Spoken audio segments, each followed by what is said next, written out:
Night had fallen over southern England. Across hundreds of airfields and quiet villages, the world seemed to hold its breath. Tens of thousands of young men waited in the dark, their uniforms packed, their rifles oiled, their minds racing toward a dawn they could not yet imagine. Inside the canvas tents, light from a single bulb glowed through the fabric, pale, trembling. Some men played cards in silence, pretending the game mattered. Others cleaned their gear again and again, searching for calm and repetition. Letters were written, folded carefully, tucked into breast pockets. Messages meant for wives, mothers, sweethearts, in case the worst should come. The air smelled of wet grass and fuel. Engines idled in the distance. A sergeant walked between rows of trucks, whispering reminders that sounded more like prayers than orders. No one spoke loudly. Everyone listened, to the hum of engines, to the sea wind, to their own heartbeat. The invasion had been postponed once because of weather. Let's see what you've got, Now June soldier. 6th was set. They all knew it. Posters in every command tent showed the map. A stretch of French coast marked with code names. Utah, Omaha, Gold, Juno, Sword. Simple words that, by morning, would mean everything. A young private sat apart from the others, his helmet resting in his lap. He stared at it as if it could tell him whether he would live or die. He was 19, and though he had trained for months, nothing could prepare him for this. The largest seaborne invasion in history, a leap into fire. Nearby, a medic checked his supplies, bandages, morphine, tourniquets, knowing there would never be enough. He had promised himself he would help whoever he could, but deep down he understood that war rarely allowed time for promises. In the mess tent, an officer tried to give a final speech. His voice trembled only once. He told them they were part of something far greater than themselves, that freedom had waited too long behind barbed wire, and that tomorrow they would open the gate. The men listened, but what each one heard was different. Some thought of home. Some thought of fear. Some thought of nothing at all. At airfields across England, paratroopers loaded into C-47 Dakota transports. Their black painted faces reflected the dim red lights inside the fuselage. They checked each other's gear, straps tight, knives sheathed, reserve chutes packed. When the engines roared to life, no one spoke. The vibration filled their bones. One man whispered a line from a psalm. Another smiled nervously, clutching a photo in his glove. As the planes lifted into the night, the world below vanished under clouds. From above, they could see only flashes of lightning and the cold glint of moonlight on the channel. They were the first wave, the pathfinders, the ones who would jump behind enemy lines hours before the beaches saw daylight. On the coast, sailors prepared their landing craft. They greased the ramps, tightened bolts, checked engines that had to start in the surf no matter what. The smell of diesel mixed with sea salt and sweat. They had been told it would be rough water. They had not been told how rough. Inside one ship's hold, a group of infantrymen sat shoulder to shoulder, knees touching. They tried to sleep, but every few minutes someone shifted, coughed, or whispered a joke that fell flat. One man took out a small harmonica and played a few slow notes, not a tune, just sound to remind them they were still alive. Above them, the paratroopers crossed the coastline. Anti-aircraft fire erupted, orange bursts tearing through the clouds. Tracer rounds streaked upward like angry stars. The planes jolted and banked hard. Jump lights turned green. They leaped. Wind roared in their ears. Chutes opened like white flowers in the darkness. Below them, fields, rivers, and villages, all hidden under a veil of fog. Some landed in trees, some in water, some miles from their targets. But they were in France. The invasion had begun, even before the ships touched shore. Back aboard the fleet, the hours dragged. Men waited below deck, counting seconds by the sound of the sea hitting steel. One lit a cigarette and passed it down the line. Another took out a small tin cross and kissed it once. They said nothing, because there was nothing left to say. When dawn finally began to bleed through the clouds, the horizon was filled with ships, more than anyone had ever seen. Destroyers, transports, landing craft, battleships, a floating city stretching to the edge of the world. The soldiers climbed up the narrow stairways to the deck and saw the gray coastline of Normandy waiting for them. Some felt pride. Some felt terror. All felt the weight of history pressing on their shoulders. The night was over. Tomorrow had come, and the world was about to change forever. Before the first light touched the French coast, the sky was already alive. From horizon to horizon, aircraft filled the darkness, the steady drone of engines blending into one endless sound. Inside each plane sat young men wrapped in gear that weighed nearly as much as they did: parachutes, rifles, grenades, radios. They waited for the signal that would send them into history. For many, this was their first time leaving the ground. For others, it would be their last. They couldn't see the sea below them, only the black void stretching forever. But through the small windows, occasional lightning illuminated the waves, white foam against ink-dark water. And somewhere beyond that darkness lay France. The flak came suddenly. German guns opened fire from hidden positions. Tracer rounds rose like fiery ropes crossing the sky. Pilots shouted over the radio, trying to hold formation, but chaos spread fast. One plane burst into flames, a brief, terrible flash, then vanished into the night. Others veered off course, dropping men miles from their intended zones. Still, they jumped, one after another, into wind and fire. The parachutes opened late, whipping hard in the air. Below, the land was nothing like the maps: flooded fields, narrow hedgerows, rivers glinting faintly. Men hit the ground alone, scattered, surrounded by darkness and the distant echo of gunfire. They cut their chutes, drew pistols, and began to search for anyone wearing the same uniform. Some drowned in the flooded marshes before they could even free themselves. Some landed on enemy-occupied farms and were shot before their boots touched the ground. But others, small groups of 3, 5, 10, began to gather, whispering passwords into the dark. They didn't know exactly where they were, only what they had to do: destroy bridges, block roads, confuse the German reinforcements before the beaches came alive.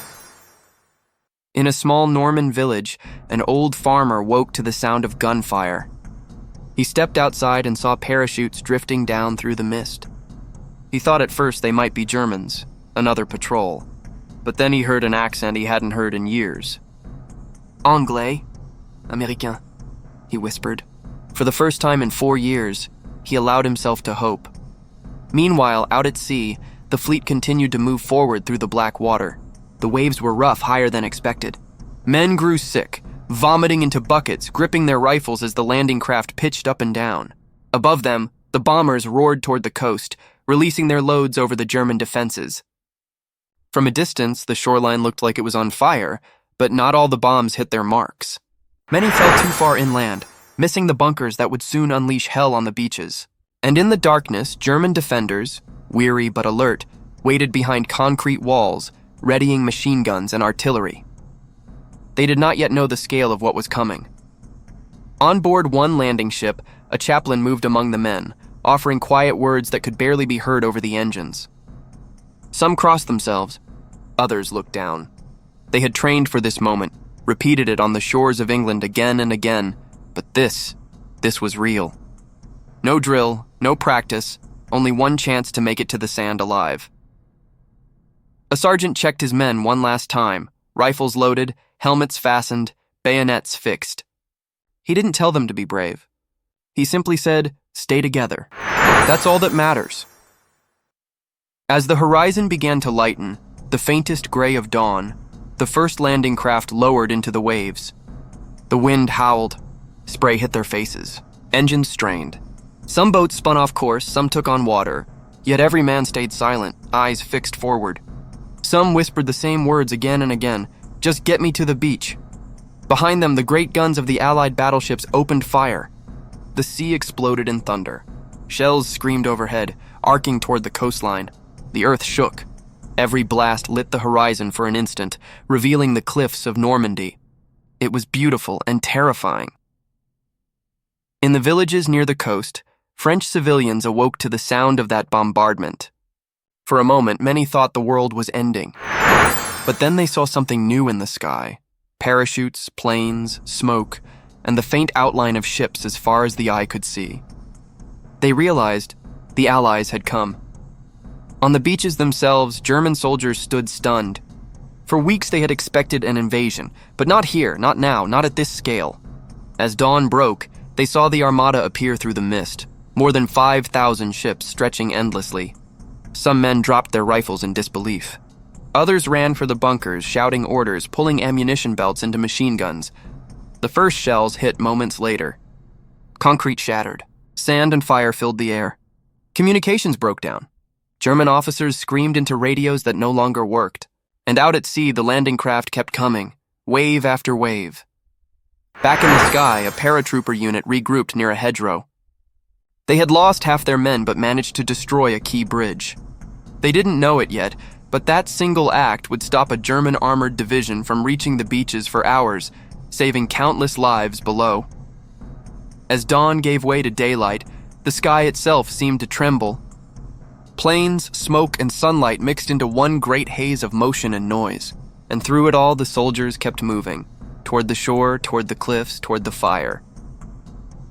By 5:30 a.m., the beaches of Normandy were visible. The men could see flashes of gunfire from the cliffs. Someone whispered, "This is it." Engines revved one last time. The ramps would drop soon, and when they did, nothing in the world would ever be the same. As the first light of June 6, 1944 broke over the English Channel, the horizon was already on fire. The great invasion, Operation Overlord, had begun. Thousands of young men, some barely 20, found themselves staring at the gray outline of the French coast. The waves slammed against their landing craft, salt spray stinging their faces. Inside those boats, time seemed to stop. Every second stretched into forever. Then came the command, "Lower the ramp!" The world erupted. Machine gun fire tore through the front rows before the first man could even move. Bullets snapped through the air, slicing into metal and flesh. The sea turned red. Men stumbled, fell, tried to crawl through the water as shells exploded around them. Some never made it out of the boat. Others jumped into the waves, their packs dragging them down before they reached the shore. There was no cover, no shelter, only chaos. The sand offered no protection, and the beach was alive with noise. Screams, gunfire, the thunder of artillery, the roar of engines, the crash of waves. It was impossible to tell who was shouting orders and who was simply shouting to survive. One soldier hit the ground, gasping for air. His hands shook as he tried to reload his rifle, the sand sticking to his fingers. He looked up and saw the cliffs, impossibly far away, and thought, how can anyone make it there alive? Beside him, a medic crawled through the smoke, dragging a wounded man toward a patch of debris. There was no time to think, only to act. Another group, pinned behind a steel obstacle, waited for a chance to move. The sergeant looked back at his men, soaked, terrified, clutching their helmets, and simply nodded. When he ran, they followed. Most didn't reach the next patch of sand. But some did, and those few would open the way for hundreds more. At sea, the commanders watched through binoculars. Many of the first waves had been slaughtered. Radio channels were jammed with static and broken voices.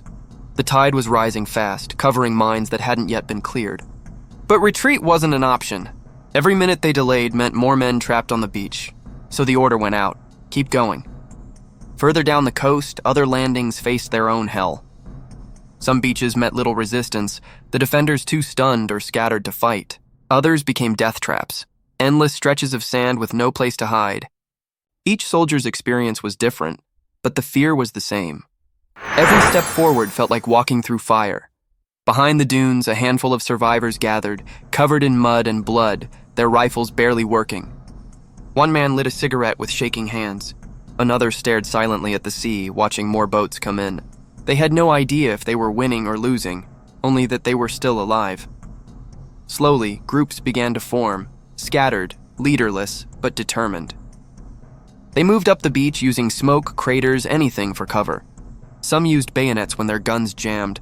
Others threw grenades into bunkers they couldn't even see. It wasn't strategy, it was survival. Every inch of sand was paid for in blood. By mid-morning, the first breakthroughs began. Engineers cleared paths through the mines. Tanks, those that hadn't sunk in the surf, started to crawl forward, their tracks grinding through the sand. Behind them, medics set up makeshift aid stations, working in the open, ignoring bullets that snapped overhead. They couldn't save everyone, but they tried. In one moment, a soldier saw a comrade fall beside him. Without thinking, he ran back through the fire, grabbed him, and dragged him behind cover. The wounded man whispered, "Leave me." The soldier shook his head. No one gets left. He didn't even know the man's name. But in that instant, they were brothers. Further inland, The paratroopers who had dropped hours earlier were now cutting German communication lines, blowing bridges and drawing enemy fire away from the beaches. They didn't know the full scale of the invasion below them, but they could hear it, a distant thunder rolling through the countryside. Every explosion, every tremor in the ground told them the same thing. The Allies were here. As the day went on, the sea behind the beaches turned into a living highway. Landing craft arriving, ships unloading, medics tending to the wounded, chaplains praying over the dead. Waves carried in ammunition, rations, and reinforcements. The tide washed out, leaving behind helmets, rifles, and the silent faces of those who would never move again. By late afternoon, the gunfire began to fade. Smoke drifted over the cliffs. The men who survived were exhausted, barely able to stand, their uniforms heavy with seawater and ash. Some dug in to hold the ground they'd taken. Others simply sat down and stared at the horizon. Too tired to speak, on one stretch of beach, a soldier looked around at the devastation. The wrecked boats, the bodies, the silence after the storm, and whispered, "We did it," no one answered. But in that moment, he knew the truth. This victory had been bought with everything they had to give. By the time night fell, the beaches were secure. The cliffs of Normandy, once thought impossible to take, were now in Allied hands. But the cost was staggering. Thousands lay where they had fallen, each one a name, a story, a life cut short on the sand, and yet through their sacrifice a new chapter had begun. The liberation of Europe was underway. The tide of war had turned. That night, as the wounded were carried to the ships, one man looked back at the shoreline, now quiet, lit only by fire and moonlight, and whispered to himself, "For those who didn't make it, we'll keep going." When the guns finally fell silent on the night of June 6, 1944, Normandy was no longer a place, it was a graveyard. The sand that had once been golden was now darkened with the scars of war. Every dune, every crater, every stretch of coastline told a story. Stories of fear, of courage, of men who had seen the edge of the world and stepped beyond it. For those who survived, silence was almost unbearable. After hours of unending noise, the screams, the explosions, the roar of engines, the stillness felt heavy, almost cruel. Some soldiers sat alone, staring at their rifles, unsure whether to feel grateful or guilty. Others searched among the wreckage for friends who never made it to the dunes. Each body they turned over was a reminder of how fragile victory really was. In the flickering light of burning vehicles, medics worked through the night. They moved from man to man, whispering words of comfort that few could hear. The wounded asked for water, for home, for their mothers. Many would never wake again. Those who did would remember that night forever. The smell of smoke, the cries in the dark, the sound of waves washing over the fallen. Further inland, paratroopers regrouped in scattered fields. Their mission had been chaos, landing in the wrong zones, cut off from command, yet they had fought through, improvising at every turn. Now, as dawn approached, they counted their numbers. Entire squads had vanished, but those who remained were determined to hold what they had taken. They didn't know it yet, but their stand would save thousands on the beaches below. One soldier, his hands still trembling, wrote a letter home by the light of a match. He didn't write about glory or victory, only about the faces of the men beside him. He wrote, "If I don't come back, tell them I wasn't afraid to go. But I hope they'll remember us, not as soldiers, but as boys who did what they had to." Letters like his, many never sent, tell the truest story of D-Day. Not just strategy and heroism, but humanity, the fear, the hope, and the quiet understanding that tomorrow was never promised. At dawn, the beaches were unrecognizable. The tide had washed away some of the wreckage, but not the memories. Ships still burned offshore. Corpses drifted in the surf. Engineers moved among the ruins, marking mines, dragging equipment, setting up makeshift roads. The war had moved inland, but the beach remained sacred ground.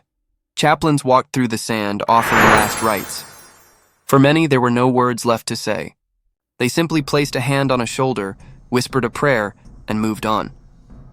The crosses would come later, rows and rows of them, each marking a name, each one a promise that the world would not forget. Far away, in London and Washington, generals called D-Day a triumph.